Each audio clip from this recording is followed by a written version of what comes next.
How you doing? I'm Shane O'Blees. I'm here to give you a brief history of the fire service. Fire has been around since the beginning of man. Often, early civilizations even worshiped fire, believing it was some type of spirit or a god of some sort, and often held spiritual rituals. It wasn't until 24 BC in Rome that real firefighting was documented, and it was a group of slaves called Familia Publica. The bad thing about using slaves was they weren't real motivated, weren't real efficient in putting out these fires.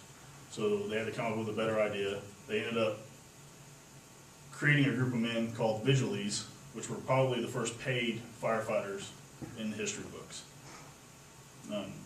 There's kind of a lapse in between history for about 1,000 years, and it wasn't until about 1254 in France, the King of France created a group called the Burgess Watch, and they were in charge of a fire watch. They patrolled the streets at night looking for any fire dangers, but they're also utilized in a law enforcement aspect. So they kind of had dual roles. Squad 14 is available at station number 14. In France at this time, and throughout Europe, they utilized a lot of combustible materials in building construction. Everything was made out of wood, and you had thatch roofs. And fire was readily available at all times. They used it for cooking, and heating. They used it for light. So the chances of fire and fire spread was great at this time. This type of group of men was utilized for several hundred years, and it wasn't until the Great Fire of London in the mid-1600s that things really started to change, and they started looking at different ways of conducting fire operations and how to contain fires and put fires out. The brass squirt was invented about that time, which was invented by the Portuguese, and it was pretty much a barrel pump with a nozzle on it. So a lot of the big cities throughout Europe utilize these types of pumps. Insurance companies also at the time began to pop up, and the way insurance companies worked back then was you either paid insurance companies to fight fire and protect your home, or you didn't get any protection at all. So you could have a home right next to each other, one would be on fire, and if it wasn't a paid customer, then they wouldn't put the fire out. And they would do this by marking a house. So if you're paid, they would mark your house, and that way they knew that you were paid. The funny thing is it still goes on today. In the news several months ago, there was an individual in Tennessee that ran into the same thing. She wasn't paying fire taxes. Her house caught on fire. The fire department didn't put it out. They let it burn to the ground.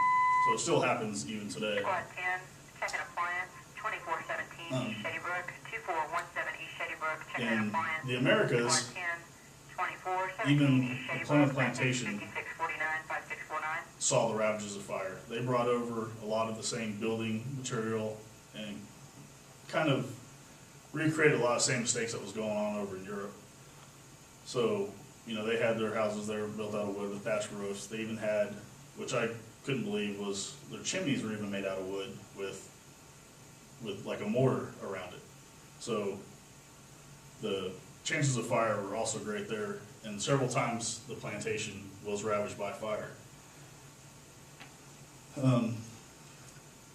As more people started to move over to the Americas, more building codes were created, more laws were enforced.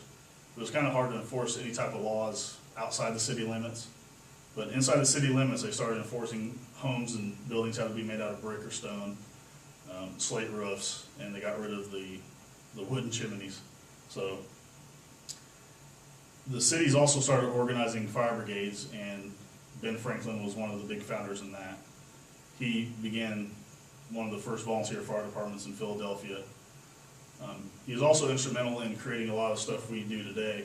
He actually created the lightning rod because at the time, lightning caused a lot of the fires on structures. And while he was experimenting on creating a way to prevent this, he came up with the lightning rod, but also came up with electricity. So he kind of he was looking for one thing, but created two things. So I found that kind of interesting. Most early fire pumps were hand-drawn. They were barrels with hand pumps and a nozzle on it. They also called swivel monitors. The bad thing about these were, it took sometimes up to 20 guys to operate one of these. The water supply was poor. So they began building fire engines. And at the time, in England, was already building fire engines. But the first fire engine was built in 1654 in Massachusetts, here in the Americas. But even with ones being built over here, the majority of them were still imported from England. Even George Washington himself bought one and donated it to his fire department, which he was a member of in Alexandria, Virginia. As our nation got bigger, the strides in firefighting, the organizations got better. The invention of the fire hydrant came about, and the way those were supplied was with hollowed out wooden logs, and they would have a wooden plug in them, which we got the term hitting a plug. These hydrants just had a wooden plug in it. So that's where we got the term of hitting a plug.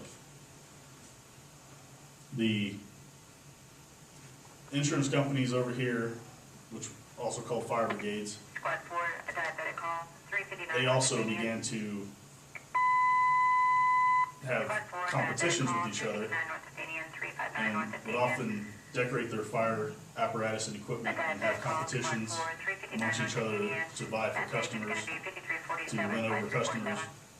So I think a lot of what we do today, as far as taking pride in our equipment, our polishing of fire trucks and our hand tools and stuff like that, comes from those guys several hundred years ago. I know firefighting didn't start in America, but I believe we, as American firefighters, have set the standards for the world to achieve to our standard. I look at firefighter, traditional, as American pie. So I hope you guys all enjoyed a little bit of the history of firefighting, and I hope you take something away from it. Thank you.